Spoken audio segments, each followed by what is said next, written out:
Olá a todos em alta frequência. Vamos iniciar a leitura de Os Quatro Fundamentos da Realidade, volume 3. Se querem tomar conhecimento dos outros volumes, é só aceder à playlist do canal Alta Frequência e de Os Quatro Fundamentos da Realidade. Lá estarão os outros volumes.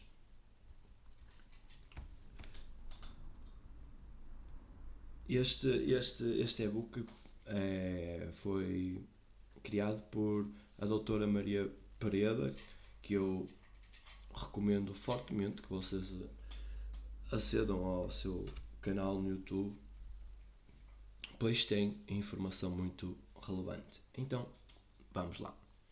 Se você deseja despertar toda a humanidade, primeiro desperte a você mesmo. Se você deseja eliminar o sofrimento no mundo, então elimine tudo o que é escuridão e negatividade em você mesmo.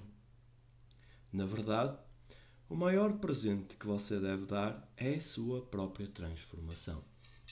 Lao Tse. A verdade é que, isto eu estou a acrescentar, é que como nós vivemos num universo participativo, nós, quando alteramos o universo, alteramos a realidade. Por isso, a importância de cada um se transformar a si mesmo. Porque ao transformar-se a si mesmo, está a transformar o universo. Esta é a apresentação da doutora Maria Pereda. Ela é uma PhD, cientista, escritora e professora. E diz que este é o terceiro e-book pertencente a uma série de 4 e-books criados especialmente para você. Através deste trabalho, venho apresentando uma importante fração do conhecimento sobre os 4 fundamentos da realidade, usando uma linguagem facilitada e, portanto, de fácil compreensão. Neste terceiro e-book, divago sobre o processo do despertar, focando na importância do momento presente, portanto, da percepção do tempo, espaço e conhecimento, que surge da entrega à observação consciente, como uma importantíssima ferramenta para a iluminação. Assim, seguindo o meu perfil, escrevi uma dissertação filosófica sobre o despertar e o entendimento de como o experimento de vida é essencial para o autodomínio e autoexpressão. Seguindo o padrão que melhor me representa, a ciência não poderia ficar de fora. Assim, inclui o conceito do tempo dentro da visão científica ligada à física unificada e quântica, propiciando o entendimento que poderá aumentar a compreensão da realidade que você está manifestando para a sua vida. Você está pronto? Então, sigamos unidos neste caminho de descobertas. O processo do despertar. Existe um número tão grande de conceitos e conselhos criados pelo homem para que se possa chegar ao tão aclamado despertar, que certamente fazem com que tudo pareça muito difícil, inacessível e, ao mesmo tempo, completamente cheio de ruídos. Será que estamos complicando algo muito mais simples e, desta forma, constantemente saturamos a nossa mente com uma sequência de palavras novas e desconhecidas que levam a conceitos complicados e uma vida cheia de dogmas e doutrinas sufocantes, por vezes desesperadoras? Provavelmente a verdade é algo muito mais simples. O caminho espiritual é sempre interno.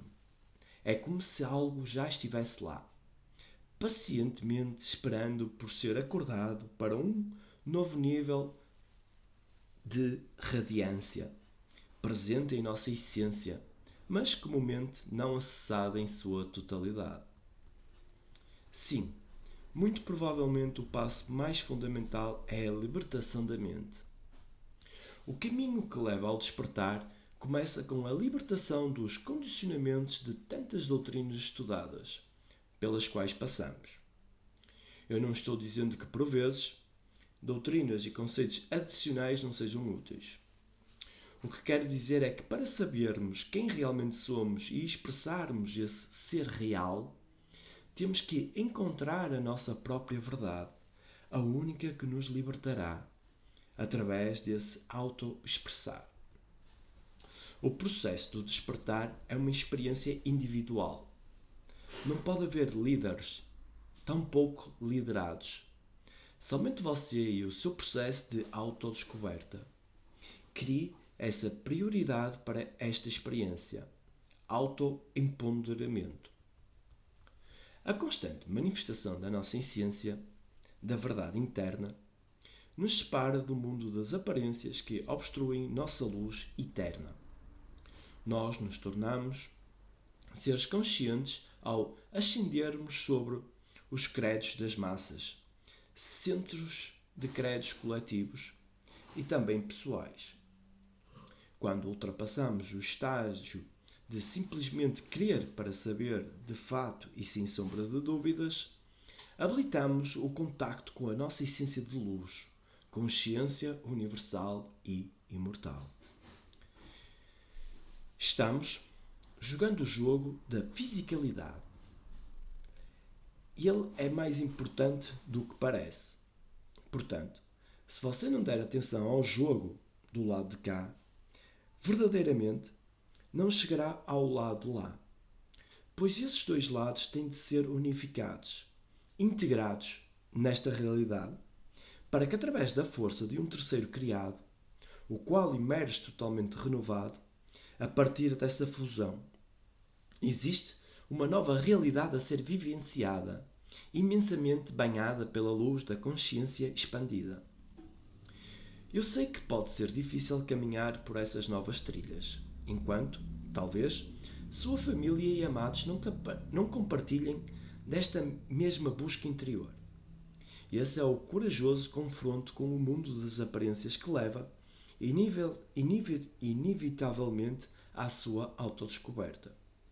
Permita que cada um viva conforme a sua própria vibração permite. Todos chegaremos aos mesmos níveis, trabalhando de maneiras diferenciadas. Ao longo dos últimos 50 anos, cientistas, espiritualistas, pesquisadores independentes ou até académicos vêm publicando o resultado de suas pesquisas, o que nos leva a algumas conclusões em comum, onde abaixo faço uma tradução e síntese.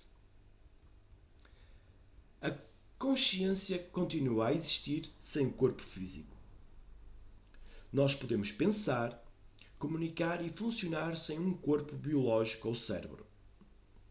Nós não somos o nosso corpo, um ser unicamente biológico, ou uma espécie que funciona unicamente no mundo das formas.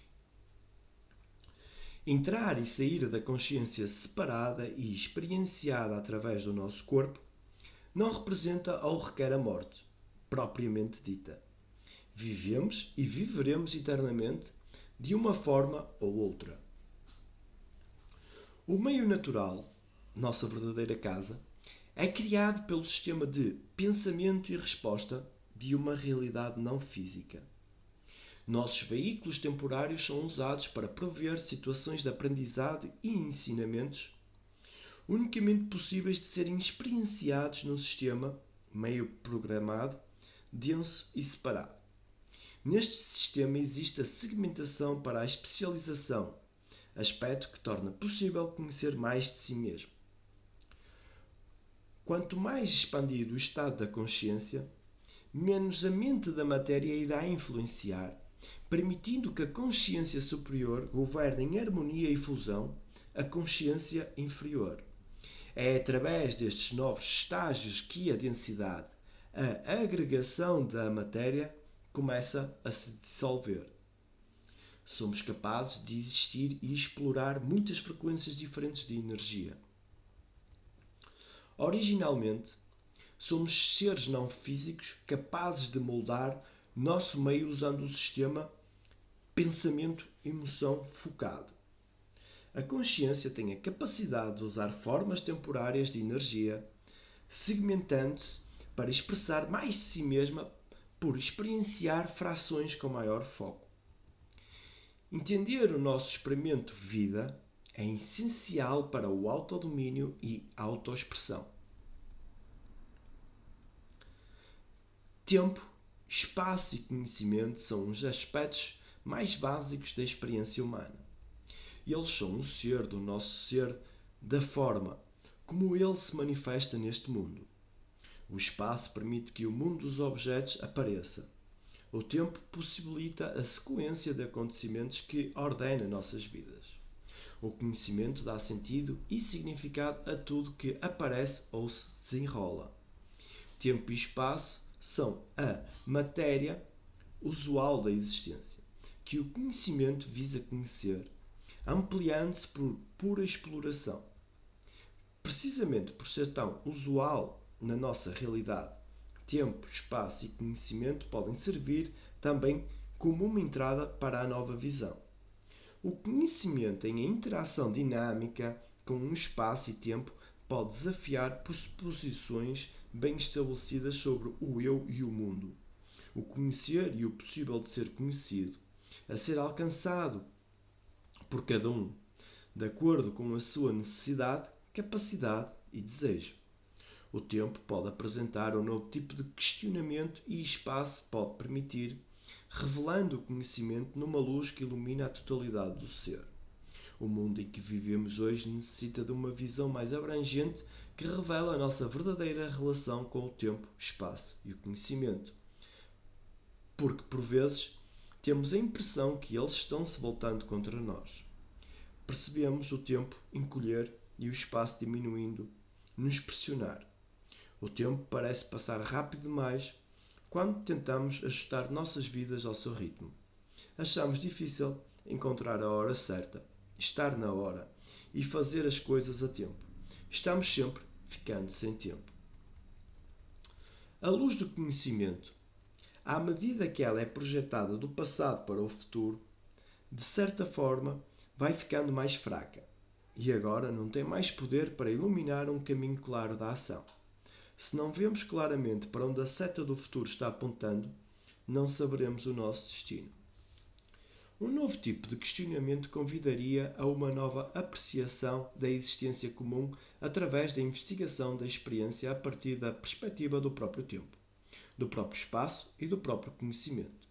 Isto pode ser alcançado com exercícios de percepção, os quais são extremamente importantes para que a pessoa extraia mais informação do momento presente, sem ficar constantemente perdida, procurando compulsivamente por mais informações, através de técnicas confusas, as quais ela também tratará de maneira superficial, pois não é capaz de explorar a informação do tempo presente onde o conhecimento está. Darei a seguir o esclarecimento necessário para colocá-lo em prática. Em vez de olhar para os objetos, deveríamos notar o espaço onde eles aparecem. Em vez de aceitar os padrões e as posições do eu, poderíamos olhar a dinâmica temporal do eu em interação com o seu mundo. Esta mudança no foco da atenção começa a transformar o nosso interesse pelo conteúdo, em si, do que é conhecido diretamente para o propósito do conhecimento. Quando trocamos nossa atenção ao que é apresentado na experiência para a forma em que isto é apresentado, novos aspectos de tempo, espaço e conhecimento são revelados. À medida que aprendermos a olhar para os contornos indistintos e as fronteiras do que conhecemos, em vez de olhar para o objeto em si, que é o impenetrável, nossos olhos se adaptam a um tipo diferente de luz e nós vemos muito daquilo que não havíamos visto antes. Faça esse exercício em um processo de concentração meditativa, com olhos abertos, em estado alerta, porém relaxado, estando em um ambiente tranquilo. Mantenha esse foco pelo tempo que for necessário para a mudança de vibração, sendo que ela surgirá ao entender como tudo é pura transmutação realizada pelo conhecimento. Durante este estado de observação, aberto e sem julgamentos, novas formas de conhecer emergem, convidando-nos a ir além das estruturas do pensamento e dos padrões do desejo, e a descobrir um corpo de conhecimento muito mais abundante. Corporificado no ser, tal conhecimento se manifesta espontaneamente, sem um esforço característico do pensamento nem a distorção que vem da vontade, e sem ter que ser preparado com antecedência. Ele possibilita a ação livre de obscurecimento, não limitada pelos julgamentos e preposições sobre a forma como as coisas são. Ele opera uma mudança na maneira de pensar, no carácter e no ser. O desenrolar deste procedimento convida tempo, espaço e conhecimento a falar por eles mesmos, não apenas como aspectos da nossa experiência, mas como dimensões do ser que interagem entre si. Quando deixamos de lado antigos padrões de ação, percepção e compreensão, sem instalar novos padrões imediatamente em seu lugar, começamos a tomar conhecimento do jogo criativo do tempo, espaço e conhecimento antes de todas as interpretações e também dentro de toda a experiência.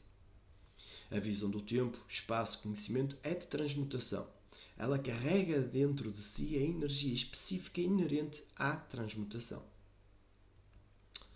Vamos imaginar o conhecimento sem fronteiras em suas possibilidades, jorrando em ondas, ressoando através de todo o universo, expandindo-se além do já conhecido, tempo e espaço. Vamos pedir ao conhecimento para nos sustentar e nutrir, nos arrebatando em uma beleza que alimenta nossas fomes secretas e abriga nossas mais nobres aspirações. À medida que começamos nosso questionamento, vamos imaginar que estamos vestindo a túnica de seda do conhecimento, um casaco de muitas cores, uma roupa mágica que nos dá calor, conforto, prazer estético e um sentido de refinamento profundo. É nesse exercício constante que a sincronicidade é ativada, pois ela se manifesta no processo da abertura para o conhecer mais de si mesmo através dos meios onde estamos e com os quais podemos nos conectar em estados contemplativos e em completa receptividade. Agora vamos entender porque o tempo parece apenas se mover para a frente, embora isso seja tão somente uma percepção. Ao alterarmos a forma como percebemos o que nos rodeia, como interagimos com isso e, portanto, o que somos, podemos alterar o tempo e seus efeitos no chamado passado, presente, futuro. A seta do tempo, porque o tempo parece apenas andar para a frente. A física moderna se baseia em duas grandes teorias. A mecânica quântica explica o comportamento de pequenos objetos, como os átomos, enquanto a relatividade descreve coisas grandes, como as estrelas.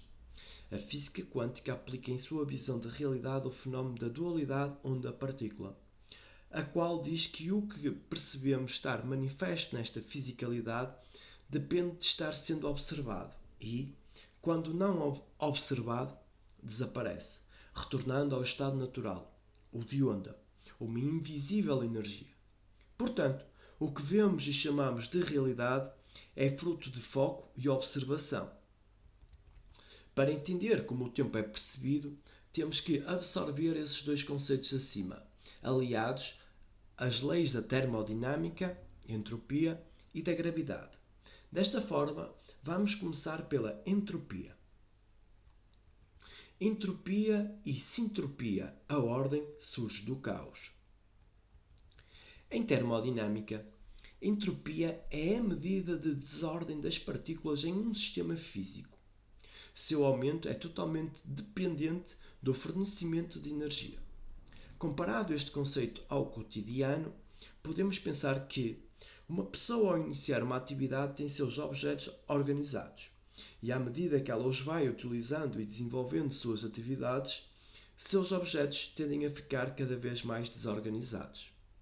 Observando a natureza como um sistema, podemos dizer que o universo está constantemente recebendo energia, mas não tem capacidade de cedê-la, concluindo, então, que a entropia do universo está aumentando com o passar do tempo. Entropia é a tendência dos sistemas de se desorganizarem, perdendo energia e informação e rumar para a autodestruição. Agora surge um conceito complementar. Sintropia é a programação dos sistemas para se organizarem e reorganizarem de modo a manter ou repor energia e informação, visando a preservar sua configuração e existência. Um programa de autopreservação. O princípio da sintropia foi afirmado pelo matemático italiano Luigi Fantapie e, posteriormente, por especialistas no tema.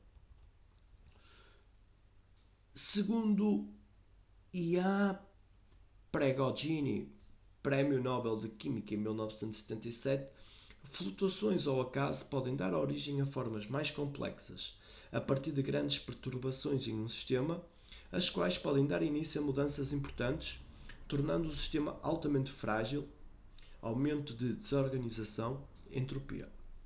A partir daí, pode surgir então uma súbita reorganização para uma forma mais complexa, aumento de ordem, sintropia. As perturbações em um sistema são a chave para o crescimento da ordem. Isso seria uma forma de explicar, por exemplo, o surgimento de vida nos planetas. As configurações da natureza interagem com o ambiente local, consumindo energia dele proveniente e fazendo retornar a ele os subprodutos dessa utilização de energia. Os sistemas aumentam a sua desordem para que possa posteriormente haver mais organização. As desorganizações dos sistemas resultam em maior ordem, maior sintropia. A sintropia é considerada uma hipótese científica, não é ainda uma teoria. Alguns a consideram uma hipótese que já foi descartada, enquanto outros a defendem como necessária para explicar a existência da vida e do próprio universo. Imagine tentar fazer malabarismos com ovos. Se um deles acabar quebrando na sua cabeça, um banho e uma roupa limpa parecem ser as únicas soluções. Afinal, colocar a clara e a gema de volta na casca e juntar os pedaços é impossível, certo? Bem, na realidade, não. Não há nenhuma lei fundamental da natureza que impeça que um ovo seja desquebrado. Físicos, aliás, garantem que qualquer acontecimento do nosso cotidiano poderia ser revertido, a qualquer momento. Mas porquê, então, não podemos desquebrar um ovo, ou desqueimar um fósforo, ou até distorcer o tornozelo? Porque as coisas não se revertem. Porque o futuro é totalmente diferente do passado. Parecem ser perguntas simples, mas para respondê-las temos que ir até à origem do universo e fora das fronteiras da física, assim como várias outras histórias da ciência. Esta aqui também começa com Isaac Newton, em 1666.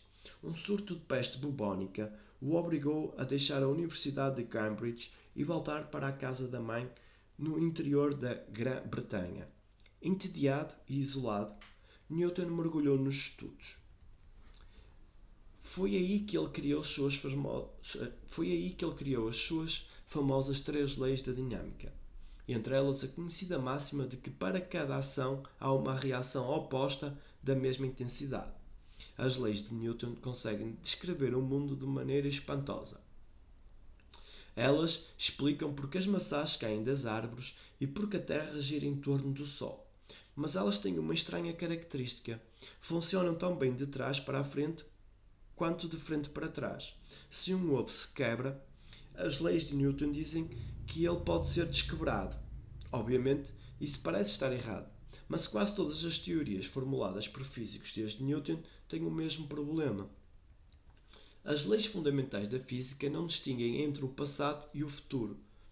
Define Sam Carroll, físico do Instituto de Tecnologia da Califórnia, nos Estados Unidos.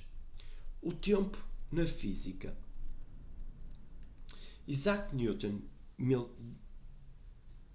1642-1727, concebeu um sistema mecânico que unificou a física dos corpos em movimento, de maçãs caindo de árvores a órbitas de luas e planetas. A metafísica de Newton adotava a visão de tempo e espaço absolutos, independentes. Esta visão era o oposto da do seu contemporâneo, Leibniz, que afirmava tudo estar relacionado e conectado. Mais tarde, Einstein mostrou que Leibniz estava certo. Espaço e tempo compõem a mesma matriz, o tecido do universo. Um único, agora, que se apresenta em toda a potencialidade alternada quântica, preenche todo o espaço. O início do século XX foi marcado por abalos que dilaceraram os alicerces da física clássica. O personagem principal desse fecundo capítulo da história da ciência, Albert Einstein, 1879-1955, protagonizou a demolição da física newtoniana, com suas teorias da relatividade, a especial de 1905 e a geral de 1916. Propôs um modelo de universo no qual espaço e tempo não são independentes nem absolutos, mas se fundem em um único espaço-tempo, quadridimensional, 3 dimensões de espaço e uma de tempo, em que uma onda eletromagnética se propaga com a velocidade constante em relação a qualquer referencial inercial em que seja medida. Com as teorias de Einstein, a unidade e a coerência da física foram preservadas e, de quebra, uma visão radicalmente nova do universo tomou o lugar das concepções usuais de espaço e tempo. A importância da entropia. A seta do tempo e a entropia. As leis matemáticas da física funcionam tão bem para os eventos do passado quanto para os eventos do futuro. No entanto, nunca no mundo real, permitido pela nossa memória, a porção de café em uma xícara se desmisturou do leite. Agora, uma recente teoria pretende oferecer uma nova explicação para este aparente conflito entre a simetria do tempo, das leis físicas e a chamada seta do tempo, sempre apontando para o futuro que nós vemos nos eventos cotidianos.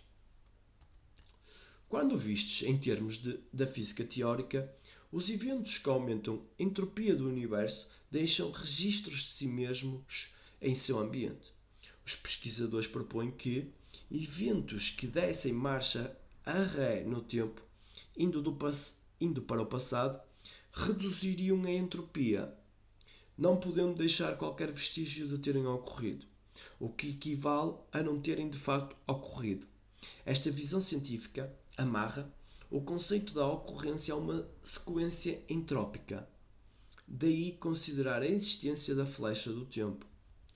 Outros pesquisadores desamarram essa dependência de uma coisa ter que acontecer depois da outra, já que o tempo é fruto da percepção criada pela mente humana. Segundo os neurocientistas e, a nível quântico, tudo existir ao mesmo tempo, o manifesto e o não manifesto. É a mente que percebe e rearranja os fatos. Logicamente, sintropia. Daí a percepção de linha do tempo. Na falta de conceitos científicos que comprovassem racionalmente deste fenómeno, os povos antigos atribuíam um significado místico e sobrenatural a fenómenos aparentemente sintrópicos, muitas vezes com uma qualidade divina e metafísica.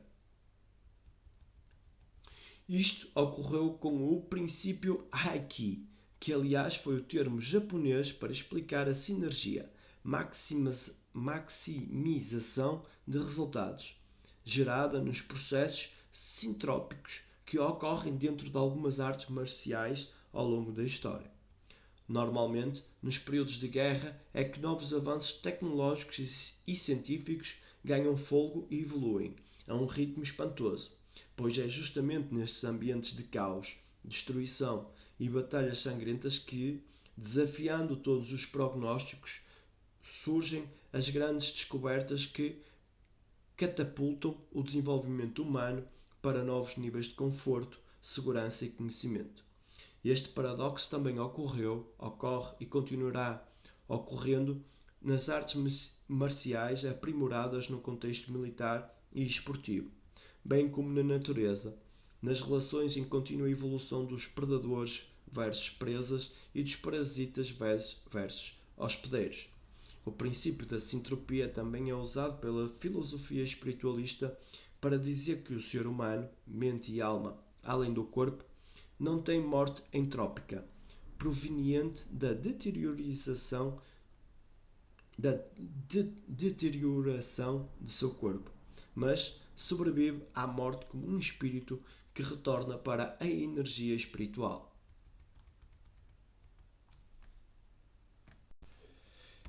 Entropia e termodinâmica.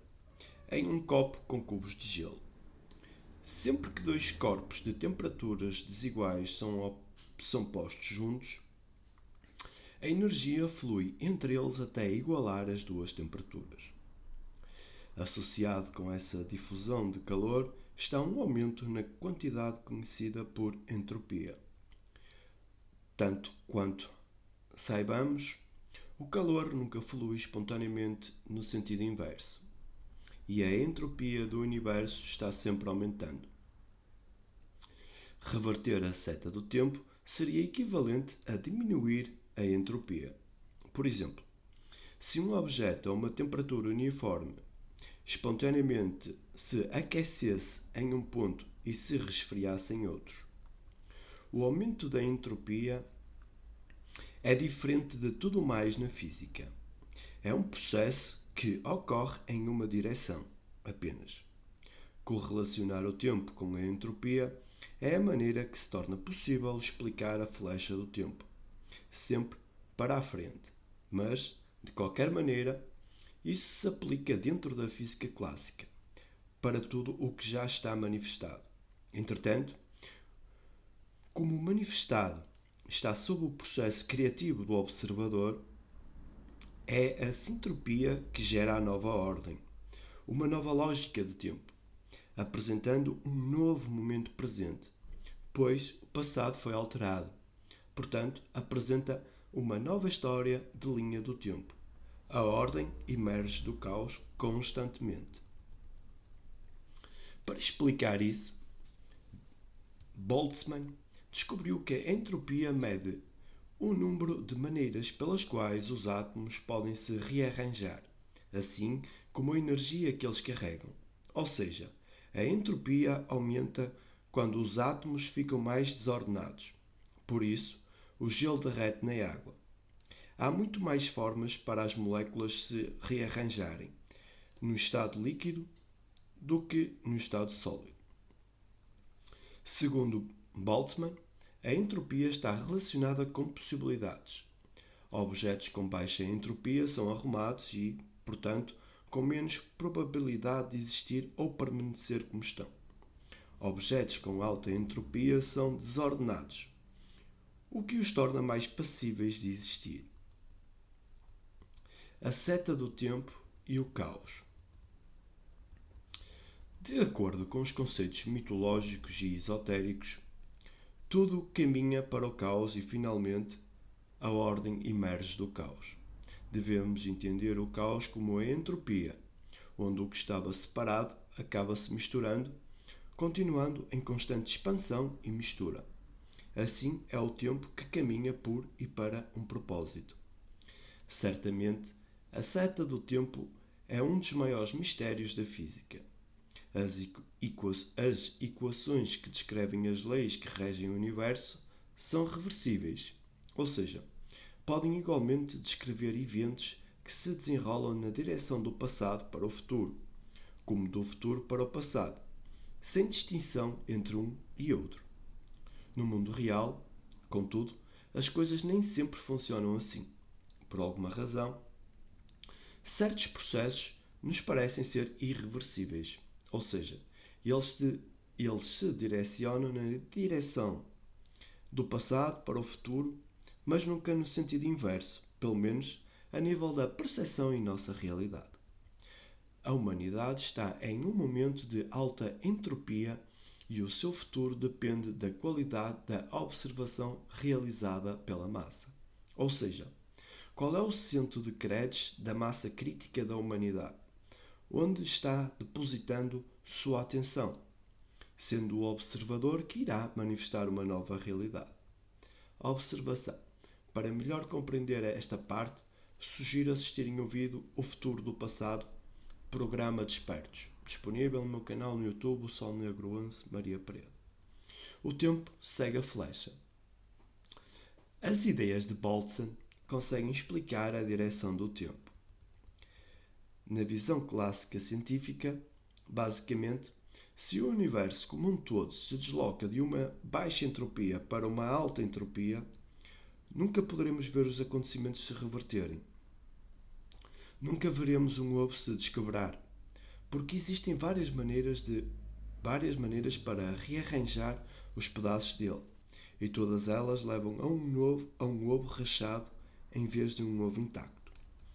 Esta visão está em conflito com a de novos cientistas que consideram as potencialidades quânticas ligadas às realidades paralelas, as quais fornecem linhas de tempo alternativas, realidades alternadas, onde, embora o momento presente seja semelhante entre algumas delas, o passado, consequentemente o futuro, exibem variações em comparação com a linha de tempo da realidade que está sendo comparada.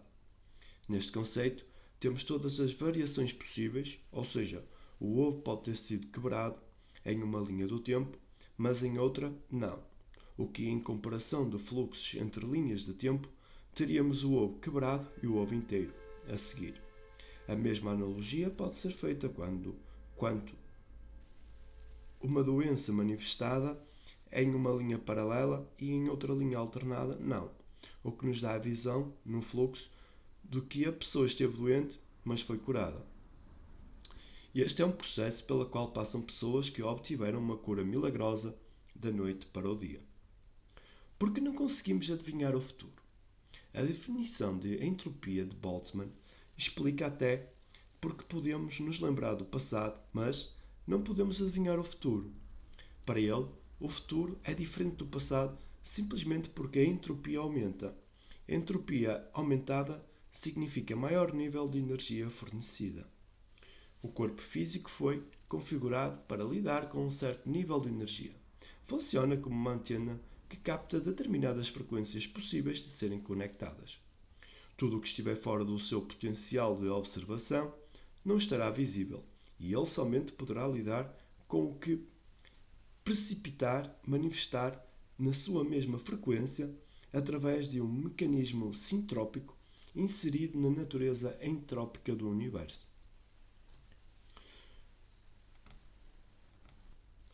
Como forma de endosar sua teoria, o físico também desenvolveu a hipótese do passado, segundo a qual, em algum ponto, em um passado distante, o universo estava em um estado de baixa entropia, antes do Big Bang. Isto novamente leva à conclusão de que a ordem emerge do caos, e a cada nova ordem representa um presente com uma distinta linha de tempo, um passado alternado. Portanto, um novo futuro é sempre e eternamente possível. O tempo das neurociências. O surgimento de mecanismos neurais que processam o tempo foi essencial para a nossa evolução. O controle neural do tempo é crucial para a atividade cuja escala varia entre milésimos de segundo e décadas. São elas: regulação de funções vegetativas e de comportamentos que oscilam periodicamente, ritmos biológicos, funções motoras nas quais a sequência e a coordenação de movimentos exigem grande precisão temporal, da ordem de milissegundos, percepção de sucessão, ordem, intervalos e durações temporais que se estendem de frações de segundo às memórias que construímos ao longo da vida.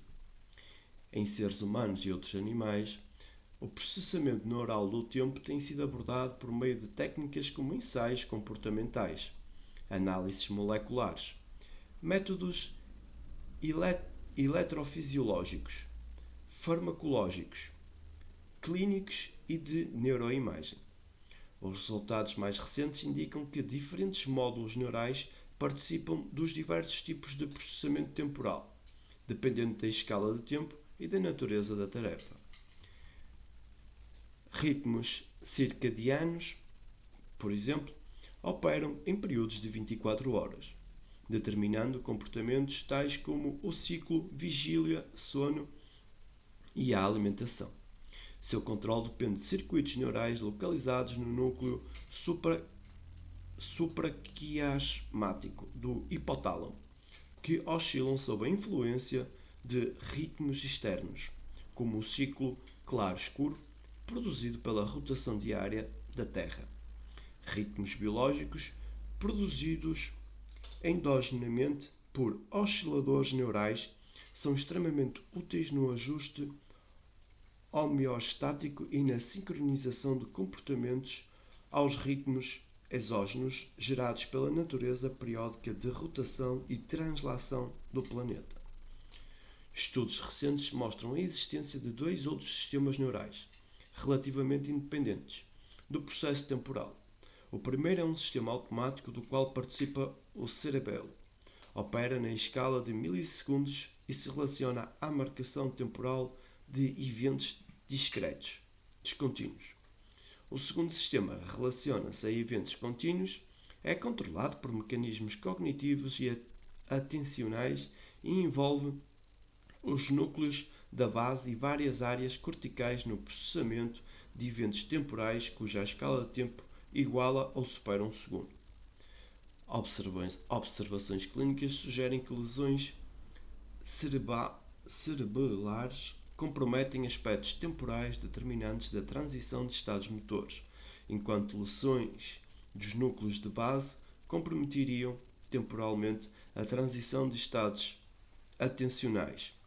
Esses núcleos subcorticais parecem estar envolvidos, junto com circuitos dos córtices pré-frontal e parietal posterior, na representação cognitiva de números, sequências e magnitudes. Dessa forma, áreas neurais como participariam de tarefas cuja essência são contagem e o ordenamento de tempo, seja temporal, seja numérico. Um possível papel dos núcleos da base seria o de monitorar a atividade que circula entre eles, o tálamo e o córtex cerebral, agindo como detectores de coincidência que controlam o fluxo de informação. Fábrica de ilusões. Todos nós já experimentamos a sensação de o tempo voar, quando estamos em lugares ou situações agradáveis, ou de se arrastar, nos momentos em que esperamos com ansiedade algo acontecer. Novamente, parece ser a atenção que prestamos à sucessão de eventos em curso o fator determinante da nossa experiência temporal. Vários estudos demonstram que a duração de um estímulo sensorial, tal como percebida por um observador, é fortemente influenciada pela atenção que ele dispensa ao estímulo.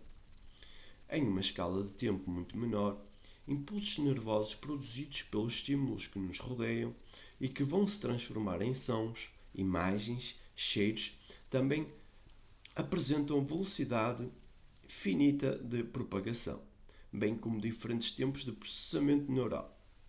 Olhar, ouvir, cheirar e sentir o mundo à nossa volta assemelha-se, portanto, a olhar um céu estrelado.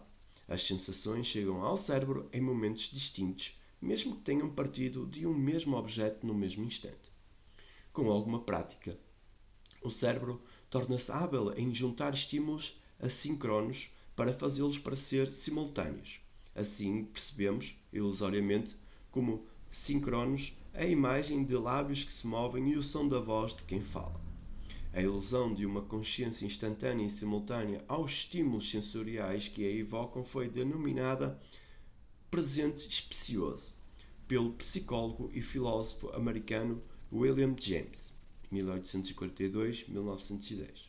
James considerava o presente ilusório não apenas pelo conteúdo temporal da consciência surgir com atraso em relação ao mundo, ou por dar coerência temporal a uma atividade neural inevitavelmente assíncrona. Ele percebia o presente como uma sensação estendida no tempo, possivelmente exigindo, de um lado, a reevocação de um passado recente guardado na memória, de curtíssimo prazo e, de outro, a expectativa de um futuro iminente. A finitude, tanto da velocidade da luz quanto da propagação da informação no sistema nervoso, conduz a um segundo paralelo entre a física e a neurociência do tempo, a relatividade da simultaneidade.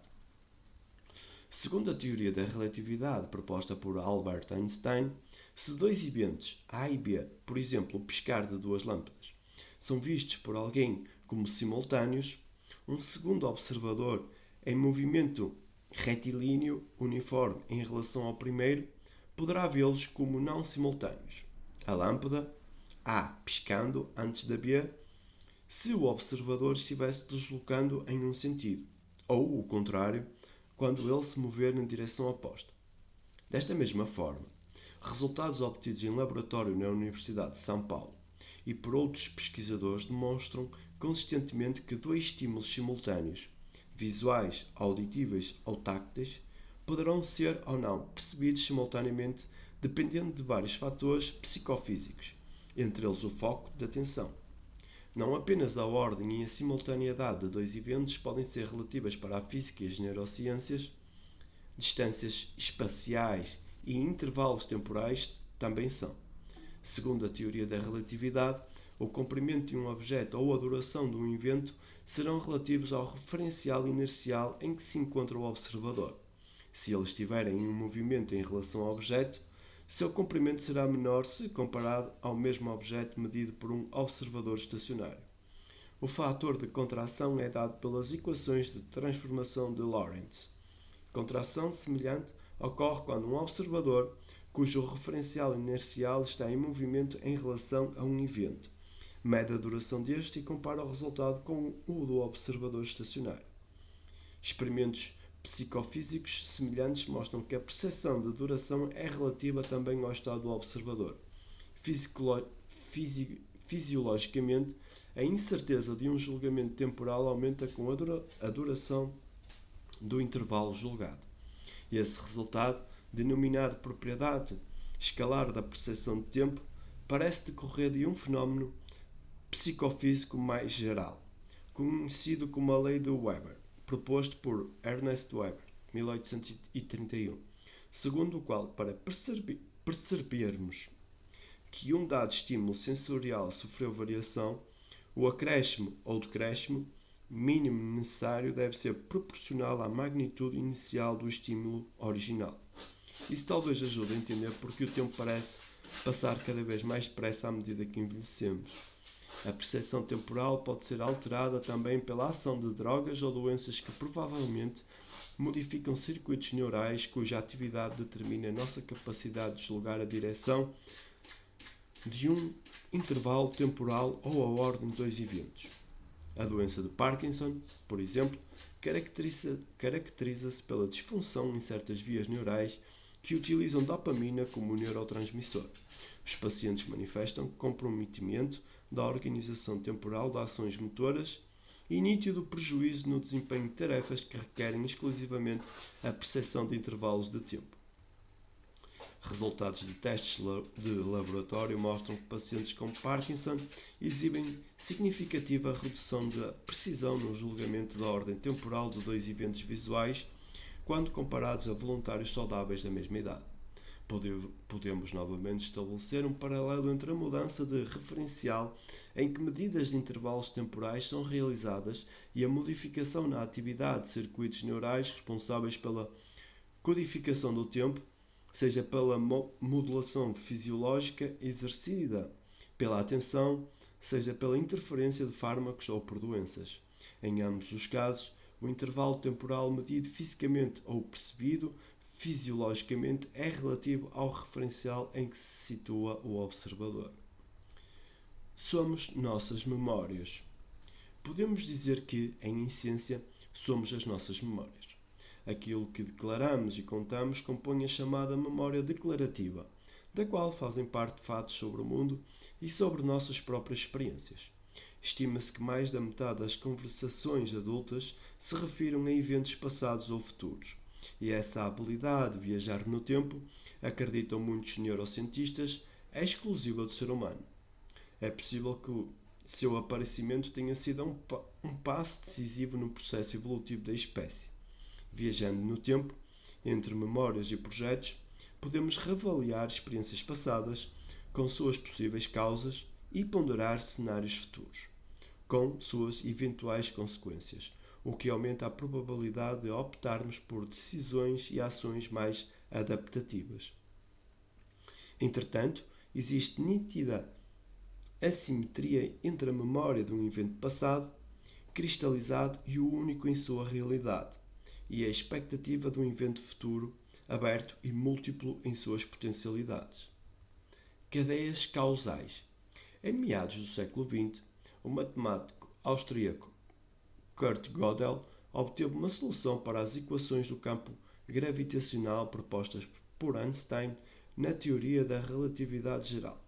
Segundo ele, seria possível, sob certas condições, a existência de órbitas fechadas ao longo do espaço-tempo quadridimensional, o que significa que um objeto, em uma viagem ao longo dessa trajetória, voltaria no tempo. Tais resultados trazem à tona o relevante papel desempenhado pelo conceito de causalidade na ciência. Esse aspecto se torna mais claro com o exemplo do astronauta que, viajando ao longo de uma alça fechada no espaço-tempo, retorna ao passado e, por descuido, provoca um acidente que mata a própria mãe, ainda jovem, antes mesmo de ter sido gerado por ela. Embora muito próximos da ficção científica, tais argumentos baseiam-se em resultados físicos rigorosamente formulados. Por David Hume, o filósofo escocês do século XVIII, a crença na relação causal entre dois eventos decorre apenas do fato de nos habituarmos a vê-los numa dada ordem temporal. Daí viria a sólida, porém ilusória, ideia de que toda a consequência é precedida de uma causa. No século XX, Hans Reichenbach teceu o conceito de cadeias causais para ordenar eventos no tempo. Seguidos em determinado sentido, os eventos ordenam-se de acordo com um princípio de causalidade. No sentido oposto, ordenam-se segundo uma finalidade. A definição de um sentido do tempo, a chamada seta do tempo, ou a escolha da causalidade em detrimento da finalidade é, na visão do filósofo da ciência alemão, uma consequência da lei da termodinâmica, segundo a qual a entropia ou, intuitivamente, o grau de desordem em expansão constante de um sistema isolado tende a aumentar. O aumento da entropia definiria, portanto, o sentido da seta do tempo. Quando assistimos a um filme em que cacos de vidro espalhados no chão se aproximam uns dos outros e finalmente se juntam, sabemos imediatamente que ele está sendo projetado de trás para a frente. Do ponto de vista termodinâmico, a desordem, entropia, do copo aumenta quando ele se quebra, espalhando cacos pelo chão. O aumento da entropia seria uma indicação segura da direção do tempo, que jamais retrocederia pelas mesmas razões pelas quais a entropia não poderia diminuir. Há, no entanto, problemas sutis nesse raciocínio, detectados pela primeira vez no final do século XIX pelo físico austríaco Ludwig Boltzmann. Em minuciosa análise termodinâmica, Boltzmann notou que, partindo de um instante no tempo, a entropia de um sistema deve aumentar tanto em direção ao futuro quanto em direção ao passado. Ou seja, a seta do tempo teria duas pontas. Para observarmos hoje o aumento da entropia, como prescrito pela segunda lei da termodinâmica, ela precisaria necessariamente ser menor no passado remoto. Logo, o problema da seta do tempo, na física, parece implicar considerações cosmológicas, remontando a condições termodinâmicas que caracterizaram a origem do universo. Sob o prisma das neurociências, a assimetria entre eventos já registrados e aqueles ainda por serem gravados em nossa memória parece oferecer, ainda que sem rigor matemático, uma distinção satisfatória entre passado e futuro, e qual deles deve acontecer primeiro. O ato de observar e medir um evento passou a fazer parte da física com o advento da mecânica quântica, segundo a qual observador e observado acoplam-se indissociavelmente na mensuração de um dado estado físico. descrito por uma função de onda. Muitos filósofos e físicos acreditam que o tempo perceptivo registrado por um observador possa, portanto, ter papel relevante na determinação da seta do tempo. O físico britânico Paul Davies acredita que o fluxo do tempo é resultado de um processo subjetivo a ser explicado pelas neurociências e não pela física. Pelo menos duas interessantes conexões existem entre os objetos de estudo das duas disciplinas. A primeira é aquela, já mencionada, que vincula um observador consciente ao fenómeno por ele observado. É o ato da observação que transforma as probabilidades descritas pela função de onda em um valor ou estado físico definido e único. Nas palavras de John Wheeler, importante físico americano do século XX, nenhum fenómeno elementar é um fenómeno até que ele seja um fenómeno observado ou registrado. A importância da observação e posterior entrega. Como existe uma grande importância da observação ou processo de medição na mecânica quântica, que faz colapsar a superposição quântica de estados, algumas interpretações atribuem um papel especial à mente do observador. Um exemplo muito interessante da relevância da observação está também no efeito Zenão quântico, em que uma sucessão de observações inibe a transição entre os estados quânticos do sistema observado. O paradoxo do Zenão é o raciocínio proposto pelo filósofo grego Zenão, também chamado de paradoxo da flecha.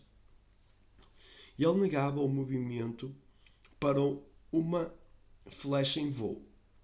Segundo ele, ela aparece parada em cada instante do seu voo. Assim, não haveria movimento.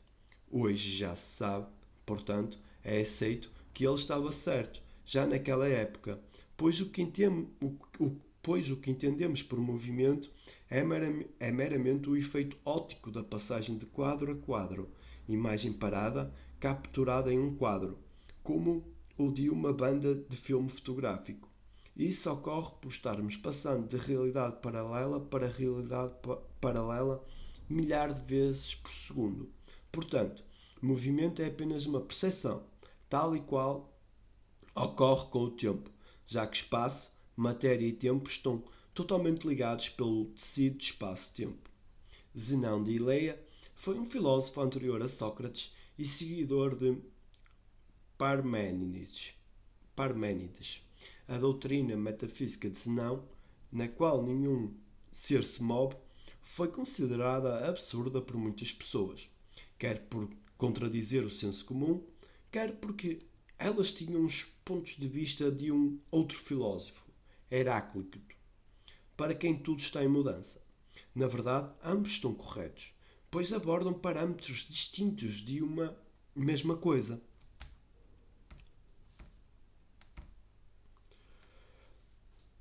Distintos para uma mesma coisa. Nossa realidade, na qual notamos as transformações, entretanto, elas são percebidas devido ao transporte para realidades paralelas, onde o mesmo ponto está sendo projetado em um novo ângulo. Há algo de análogo entre tal paradoxo e o efeito Zenão quântico. No efeito, nós não podemos ver uma mudança se olharmos intensamente para ela.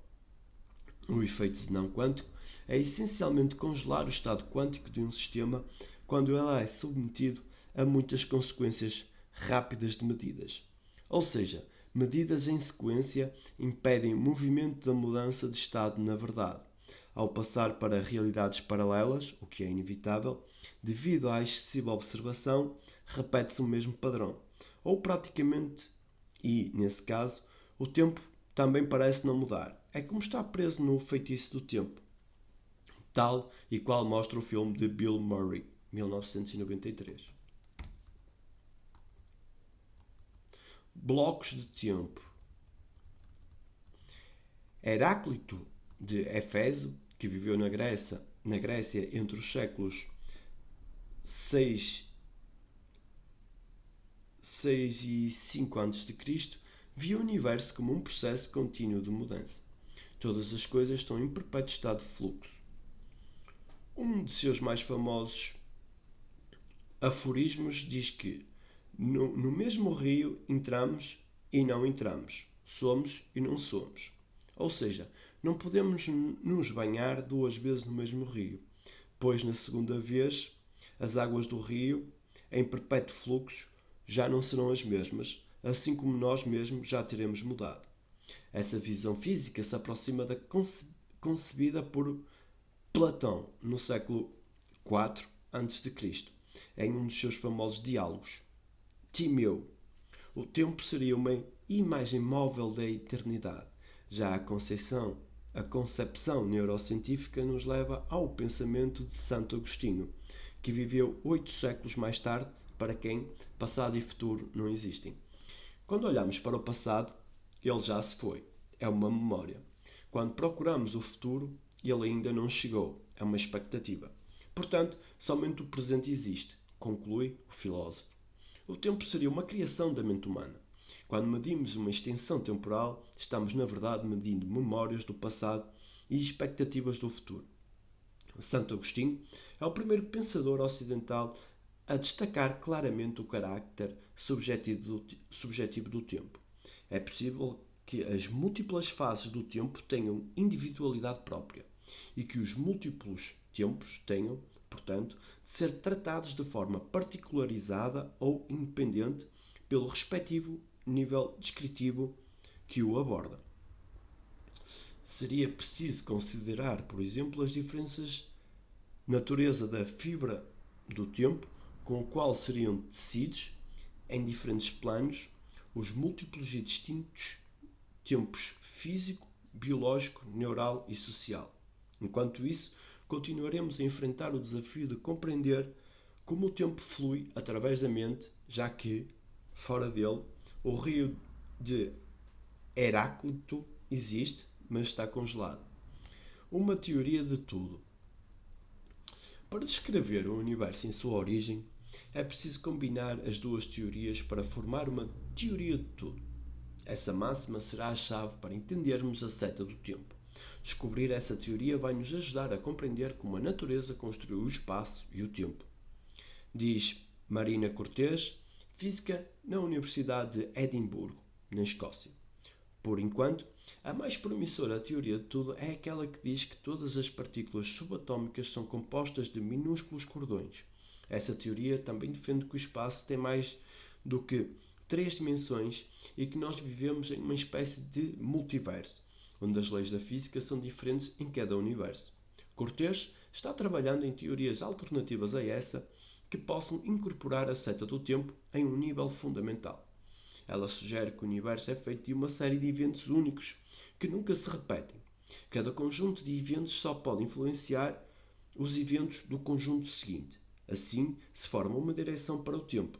O tempo não é uma ilusão. Ele existe e está realmente avançando, explica a cientista. Seja qual for a maneira de explicar a direção do tempo, ela sempre estará ligada àquele estado de baixa entropia do princípio do universo que existe através do mundo manifestado quanticamente pelo observador. Sintropia. Portanto, a cada instante é possível criar um novo momento presente, cujo passado e futuro ligados a ele, assim, pode ser um pouco até muito diferente do que se esperava. A observação. Para entender plenamente este conceito, aconselho a assistirem o filme A Chegada, de 2016. A capacidade de criar a realidade e alterá-la constantemente é proveniente da divindade que habita dentro de cada um de nós. Sejamos responsáveis por isso. Chegando ao final deste trabalho, espero ter fornecido informações suficientes para aumentar a sua compreensão sobre tempo, espaço e conhecimento, de forma a gerar um efeito sinérgico que conduza a caminhos mais conscientes e aumente a sua habilidade para gerar a realidade que deseja. Com amor e até ao quarto e último e-book desta série. Maria Preda, PhD.